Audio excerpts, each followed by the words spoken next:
Hello, and welcome back to another episode of the Burnt Pancakes podcast. I am your host, Katie Fensky.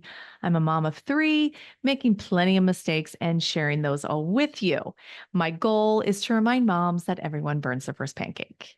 On today's Momversation, I have two incredible moms, Christina Struckmeyer and Claire Strong, and they are the hosts of the Momversation Club podcast. So, of course, I had to get them on my podcast because we love talking about mom life. They were amazing guests. We talk all things mom life. So I think you're going to love these two and love not only the topics that we talk about on the podcast today, but the topics that they share on their podcast are just a must listen. So please enjoy this conversation with Christina and Claire. Well, Okay. ladies, welcome to the podcast. Thank Hey, you Katie. so much. I've We're so been dying to have you excited. guys on because I listened to yours. I was so glad to be on yours. So why don't you start off just introducing yourself and let us know how many kids you have and what their ages are. Okay. Do you want to kick off, Christina? Why don't you Sure. go first? Yeah. So I'm Christina Struckmeyer, one half of the Momversation Club, and I am a 35-year-old mom in Northern California. I have two kids, ages 2 and 9, almost 10, and I live on a rice and walnut farm. So I'm on lots of land. I'm a farm wife. Oh, that must be heaven for your kids. Like my boys would Yeah. have so much fun if they had a place to run around. It's awesome, but what's really fun about our podcast is we have very different day-to-day lives. And so I'll let Claire go, but that's me in a nutshell, is like country life with toddlers. Nice. But Christina, you haven't always lived that life though. And that's what's interesting about your situation. Because Katie, this farm thing is fairly new to you, isn't it? Oh, Yeah. Yeah. So I used to live about 2 hours north, and I met my husband 3.5 years ago, and we fell wildly in love. And I moved myself and my at the time 6.5-year-old daughter gosh. to the farm, and we just decided to shift our lives completely, Oh and my it's worked gosh. out. How Oh. fun. That's so interesting. Yes. And so, well, I'm Claire Strong. And let me just tell you, Katie, you might not know this about us, but we're technically related through marriage. Ah, It's okay, because weird. I wanted to know the So, backstory of how you guys met. well, let me just tell you a little bit about like how we're related. So my Okay. husband, I always have to get this straight, Christina. My husband is some sort of cousin to your husband, like second or it's something like that. That's Yeah, right, isn't it? it's like family reunion. We'd see each other, but no other time. So it's Okay. like that Yeah. distant, That distant distant. cousin. And the house that we're living in is the grandmother of my husband. They built Wow. this home, and that is also a grandmother of her husband, Kyle. How Okay, so interesting. that's, yeah, she knows the family tree more than I do. But getting back to me, so as you may be able to tell, I'm not from around these parts originally. I'm from England. I'm from Yorkshire. And I moved here 7 years ago with my daughters who are now, oh my God, 14 and 16. It's crazy. Teens. And so when I say I moved here is San Diego, and that's where my now husband was. So that's why we moved here. And so yeah, so my background, I'm a journalist. I've been a journalist for about 20 years. I was an anchor at the BBC before I moved here. I have a master's degree in broadcast journalism. And yes, I am a very busy teen girl mom. Let me tell you, girls, I've tell Christina all the time, brace yourselves because you're going to be busy in the teenage years. And so, yeah, so I obviously am in San Diego now. The rest of my family's back home in Yorkshire. So it's a pretty tough deal a lot of the time. I don't have any support here at all, which is actually why this is a good segue into why we To the started this podcast. podcast, actually, Katie. Yes. Because for me, and I know Christina, you can add to this story in a second. I moved here 7 years ago. Obviously, I know my husband, but aside from my husband, we don't have any family here. His side of the family are in Oklahoma, which is nowhere near where we are. And all my family and good friends are back in England. And so, you know, honestly, Katie, I was feeling pretty overwhelmed and pretty isolated, especially as my eldest daughter has ADHD, so we have some, we don't always have a smooth day. School doesn't always go smoothly. Like with any child, every child has, issues in their day. And I was just feeling pretty alone. And I got this idea in my head about 2 years ago now. What if I started a podcast? Because, let me use my broadcasting experience and my experience as a mum to try and reach other moms who may be feeling a little bit like me, overwhelmed, isolated, feeling unappreciated potentially. And so I was like, okay, this is great. I definitely want to do this, but I'm not going to do it on my own because Katie, I salute you doing this all on your own. Running a podcast is work. And so I always wanted to find a really good fit for a co-host who kind of shared, my vision and my values, and who had a great personality and had a lot of life experience to share. And that's what I thought of Christina, because you'll talk more about this in a second, Christina, but Christina, she was also a single parent like me for a while, so we have that shared experience. Yeah. Christina, again, I know you're going to talk more about this, but Christina has a daughter who is on the autism spectrum, and so we had lots of similarities. And I came to Christina with this idea, and I was like, Christina, I don't know whether you think I'm crazy, but I would love to do this. And I just think you're ideal for this. And I'd love to share this journey with you. And she said yes. I did. I did say yes. Christina? Yeah. Oh man. Well, Claire approached me, and at first, when she first had the idea, I was heavily pregnant. And for anyone listening, I was I was straight up not having a good time. And so I was like, rain check. And then when I was, coming out of the fog, I said, actually, yeah, this sounds like a great idea. And I think what's great about us is we have very different perspectives. Maybe Northern California, young kids at the home here versus her Southern California teen situation. But we have a lot of similarities, like she said. We've got special needs in our lives. We also have backgrounds of journalism. I also went to school for journalism. I went the PR way, so I did a lot of nonprofit work. And I think it just lends itself to a really fun conversation. But we also have a lot of differing viewpoints as well, where her experience doesn't match my experience, or I'll have something that I want to share, and she's kind of looking at it from an outside and asking questions that you would ask a friend as they're opening up to you. So it makes for a good conversation. And then we bring on guests here and there, but a lot of our stuff is just two women connecting and kind of just trying to be there for each other, because we're both, in a way, fish out of water in our environments. Right. I love every topic you come up with. I'm like, that's a great topic. Oh my God, thank you. A great topic. Just stuff that we're all thinking and going through, but you don't always hear all the time. Well, I think that's the point, Katie. The point I would say of our podcast, if someone was to ask me to describe why are you different, we would say exactly that we really try and bring to the fore those conversations that we might be having with ourselves in our mind, and we wouldn't necessarily bring them out in the open or speak openly about that topic with someone who wasn't a really close friend. Right. And so we want to bridge that gap for mums, because so many mums just don't have that village, Katie. They don't have that support network, and it's such a rewarding time, but also such a thankless time being a mom. And we just want to make other moms feel appreciated. Yeah. Okay. Speaking of village, you talk a lot about finding your tribe. Do you feel like you found your tribe? 'Cause, you guys are both transplants from somewhere else. What did you do to find it? What does your tribe look like? That's a great question. Christina, you start. Yeah. I think when we think of, everybody needs to find their village, or where's the village, we think about a time where life was different. There was communities of women who were all raising kids, a lot of them being at home. life was different, the world was Mhm. different, and the way the village and the support network was back then no longer exists for most people.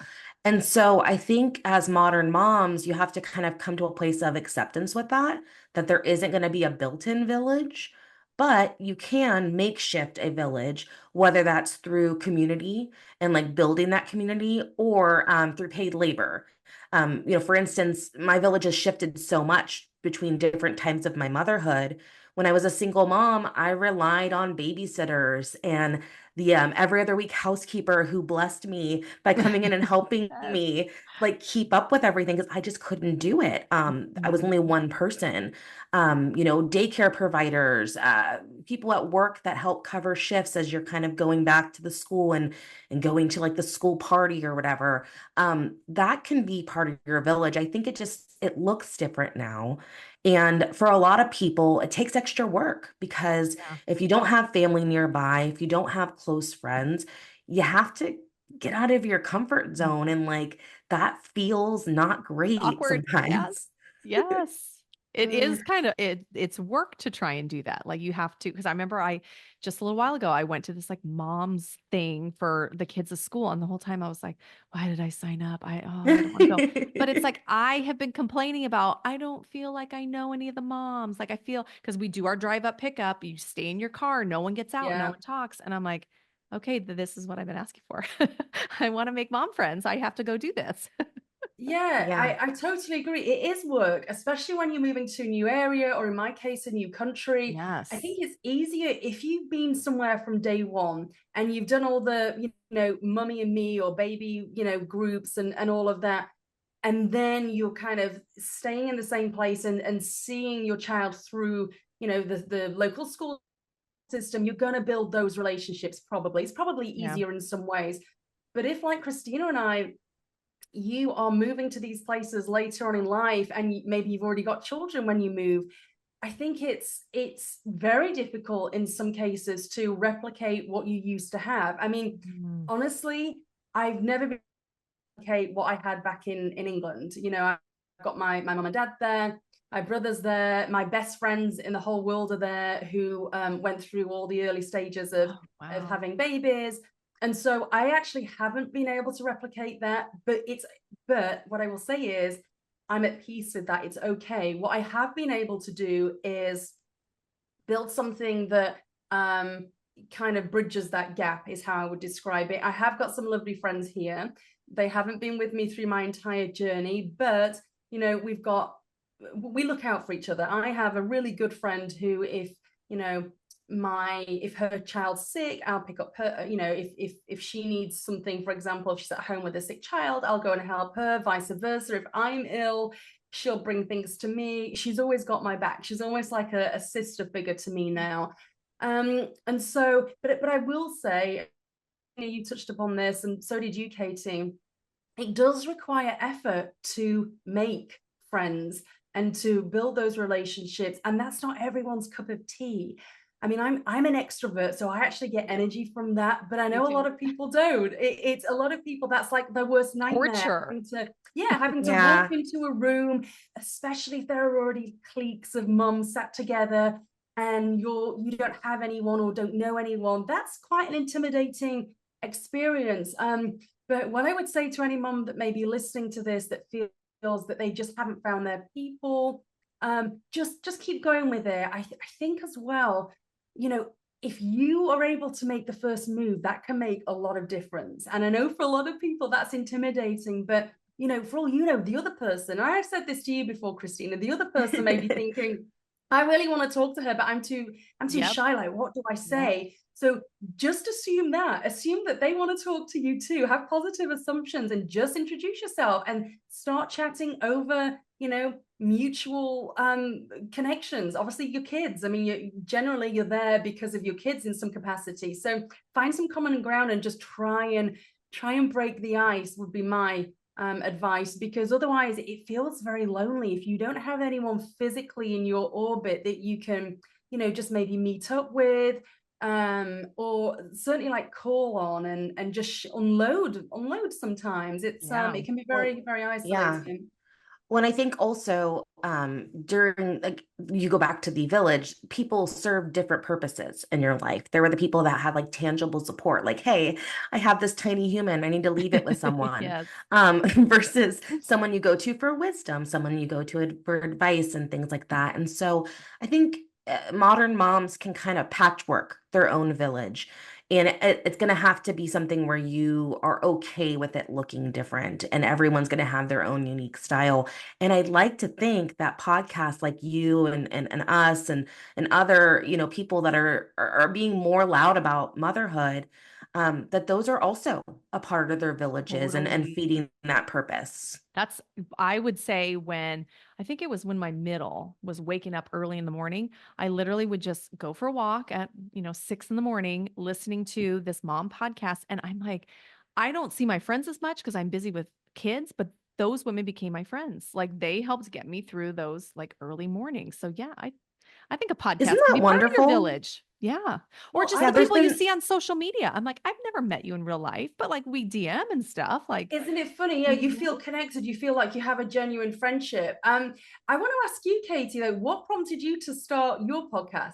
kind of similar. Like I Okay. felt like well, I got to the point in my career where I was like, my teaching job is interfering with my wanting to be a mom. And so yeah. and I told my husband, I'm like, I don't think I can do this anymore. I don't think I can do this. He's like, okay, well, if you didn't teach, what do you like? What do you want to do? And I was like, I like talking to moms. Cause like I just picture like being at the park. I don't go to the park as much anymore because my kids are a little older, but like just Yeah. hitting it off with a mom. And I just felt like I love that. I love chatting with moms and just chit-chatting about motherhood. And he's like, okay, cool. And then that's when like the ideas started coming. And at the Really time I started had going. been in um like a MOPS group. I guess that's what it wasn't called MOPS, but it was Moms of similar to that. preschoolers. Yeah. So I was in that group and that was the first time I'd ever joined one. And it was like 6 months in. And I remember thinking, this is saving me. I didn't realize that this kind of support existed.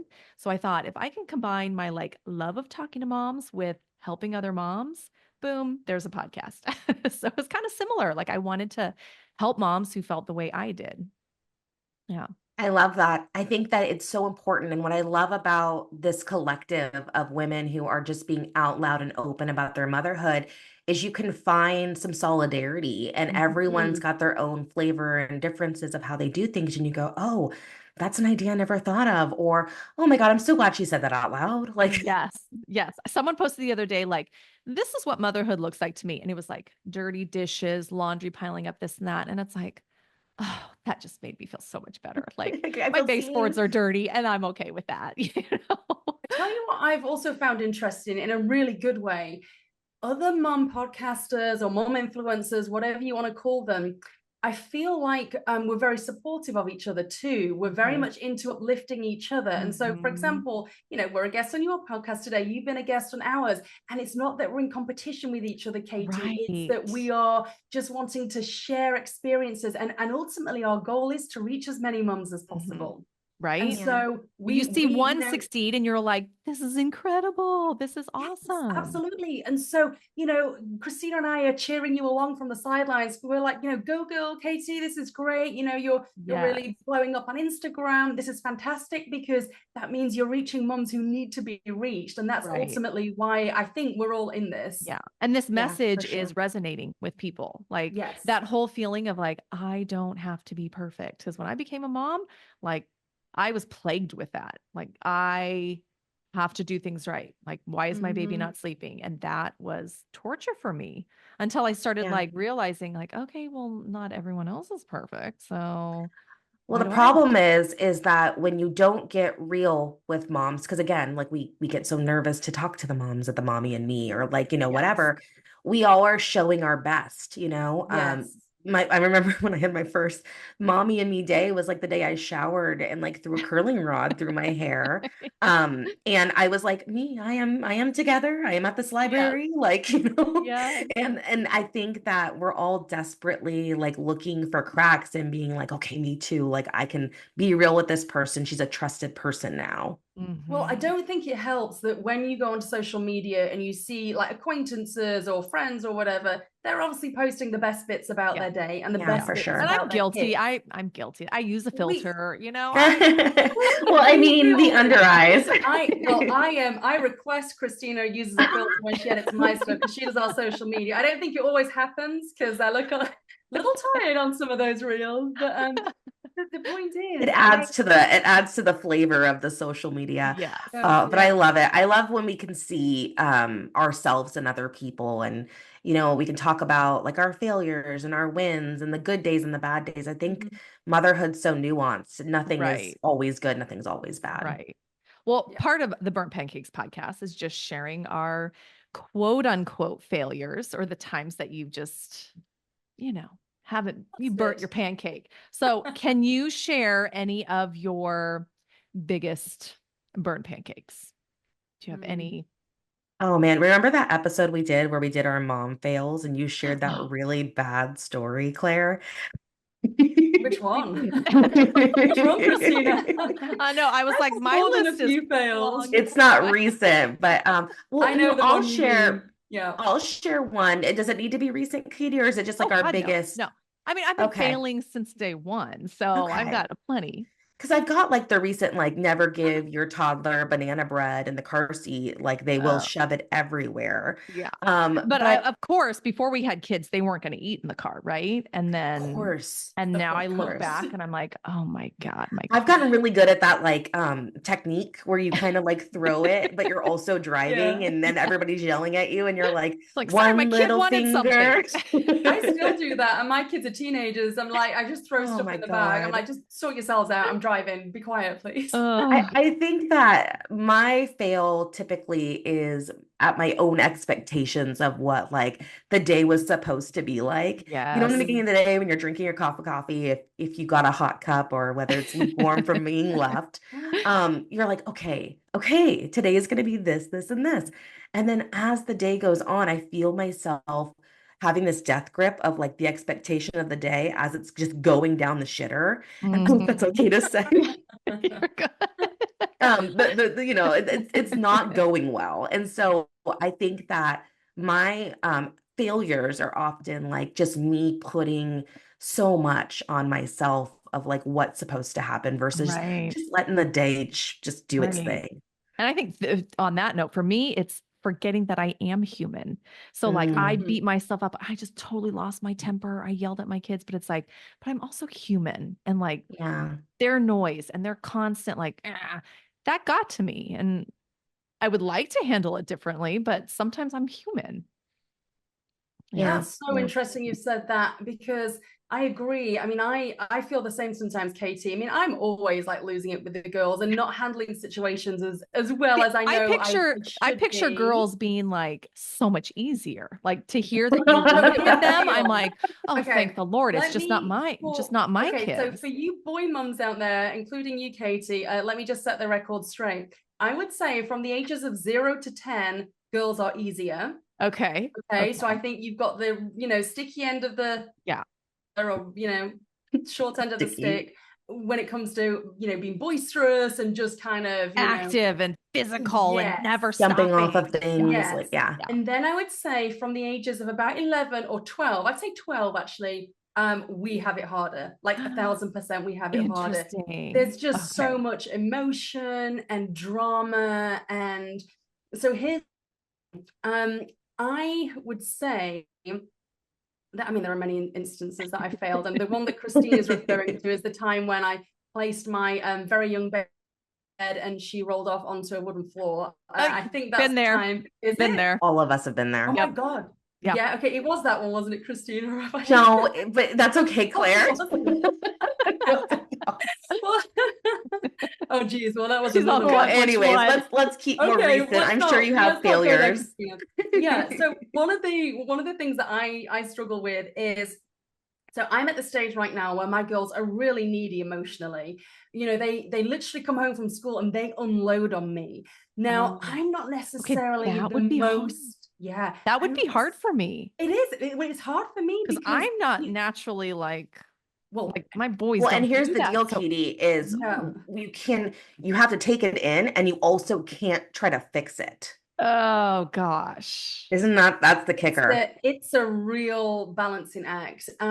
So I sometimes, and if we're talking about like failures and where we're falling short, I don't do a great job of handling that right now because, you know, by the time they come home from school, I've had a full day. I've been working, I've been, you know, sorting out stuff, keeping the house together, sorting out the dogs, doing everything while they're at school. And so by the time they come home, I'm kind of tired too. And I'll be honest, I'm not the most, I don't know whether laid back's the right word, but I'm quite an emotional person too. It's not like I'm this, you know, like sea of calm and I've got everything together. I'm still figuring stuff out. I don't know quite what I'm doing with my life most of the time. And so then for these two people to be looking to me for solutions, God, like, where's the adult? I need an adult. Can an adult, please? A Like a more responsible. adulty adult, like I need someone else in here, please, please help me out. And so I don't do a great job sometimes of that. You know, I can sometimes dismiss what they're telling me. You know, obviously whatever it is to them is really important. They've had a drama with their friend, but it's important to them. To us, you It's not know, that as big of a 30, deal. 40 something year old mums, we're like, it's not, you know, wow, it really wasn't a big deal. And sometimes I don't mask it very well in my face. They can tell that I'm like, uh-huh. Okay, is there going to be like an actual problem here? And so I am learning to just listen and realize I can't fix it, but validate their concern because that is a big deal to them. Even though to us it might seem like, wow, if that's all I had to worry about today, my life would be great. Well, when you're a teenage girl, is their those little world. things are huge things. And obviously a more serious side to that is, as a mum of teenage girls in particularly, I need to be always cautious and aware of their like mental, frankly. And so I need to do a good job of reacting and modeling good, you know, good emotions, I guess, good emotional intelligence, because, you know, they're still looking at me, even though they're not little anymore. They are watching what I'm doing and they're still learning from me, as people like to remind me. So yeah. Are you seeing, so I've seen so many studies that like teens, preteens right now, the level of anxiety is so much higher than it has been in generations. Are you seeing that Oh, in your kids' ages? 100%.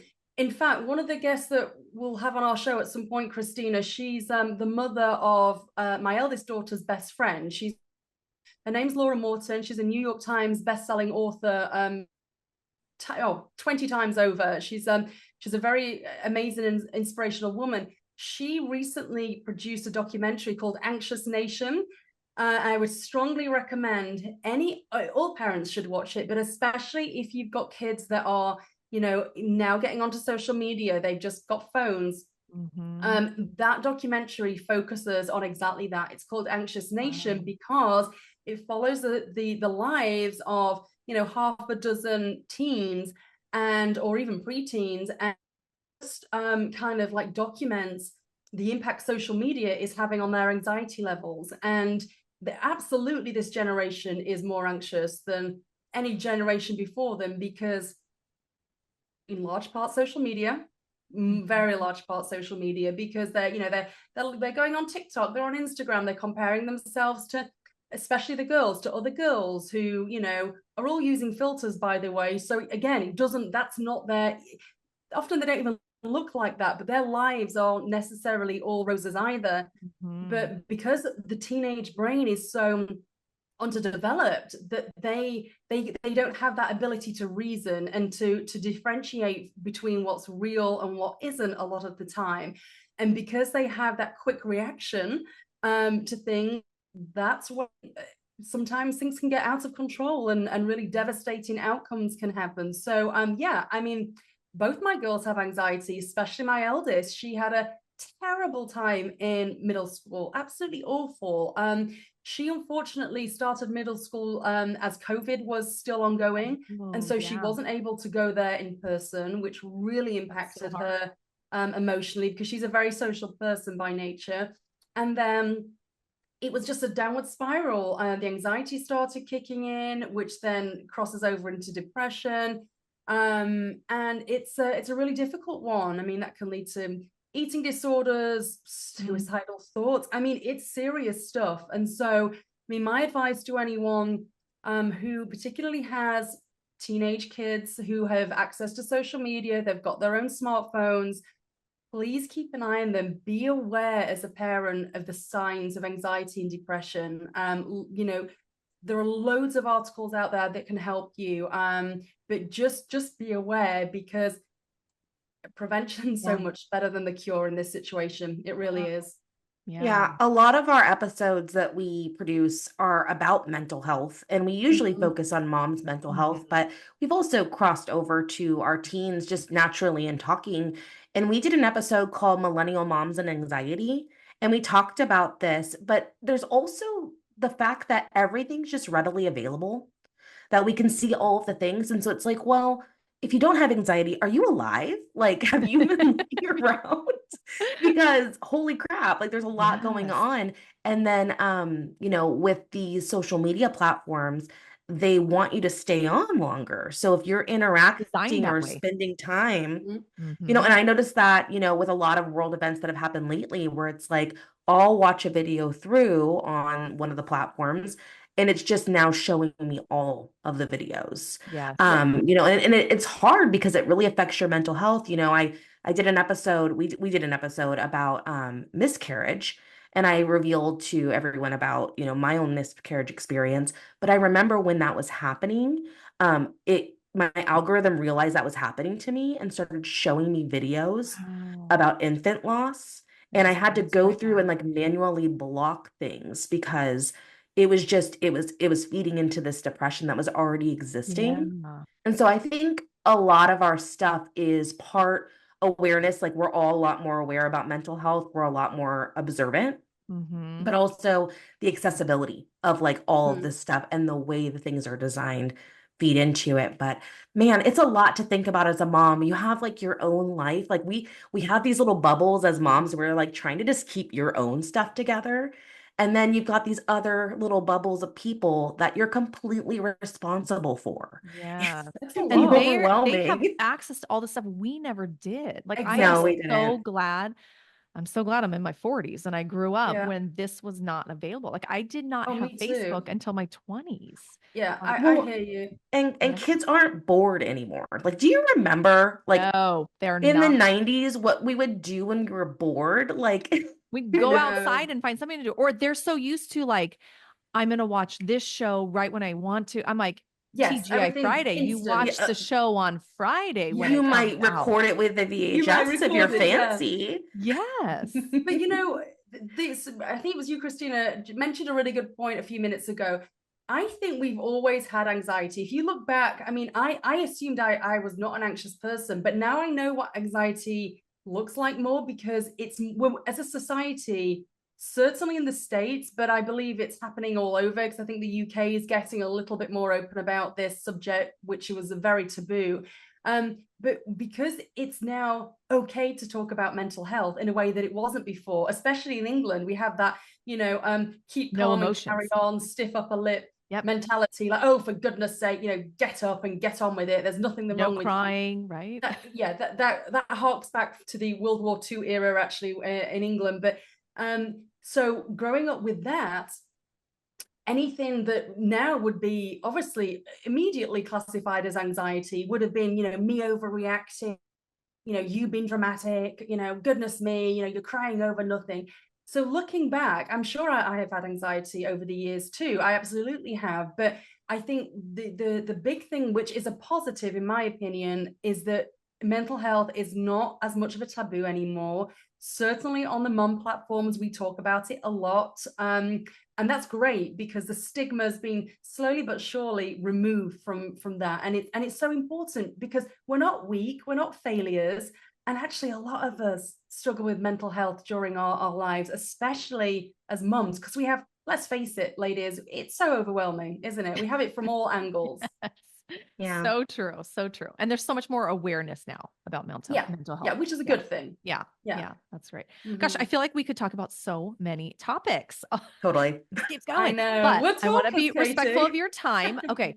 Your podcast covers all of these things and more. Can you tell our listeners where we can find your podcast? Because I know you're not just audio, you're also video. So tell us about that. Yeah. We are available on all streaming platforms. You'd find podcasts so like Apple Podcasts, Spotify, all that stuff. We're also on YouTube. Like you mentioned, there's a visual where you can see our amazing outfits. And we've tried not to repeat them. It's hard. We were Gosh. just So talking before we hard. came on. We were like, sometimes I wish we were just audio so that we wouldn't have to like do our Wouldn't hair one It's day. quite the or- ordeal Yes. preparing for YouTube. Maybe we might consider that in season 3.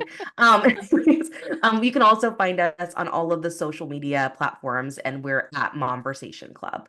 Awesome. Well, thank you so much for coming on. I love chatting with you too. Thank you, Katie. It's been Thanks for our having us. pleasure, and keep doing what you're doing because we love you. You too. Thank you for having us. Thank you. Thank you to my special guests, Christina and Claire, for coming on the podcast. I was a guest on theirs a couple months ago, and I could not wait to have them on mine just because they're so easy to chat with. They were so fun. So make sure you check out their podcast. And if you are a fan of this one, if you like laughing at mistakes, if you love hearing about real mom life, then make sure to subscribe to my YouTube channel, follow on Spotify, follow on Apple Podcasts, leave me a 5-star review, and come find me on social media. And until next week, I want to remind you that everyone burns their first pancake, so just keep flipping.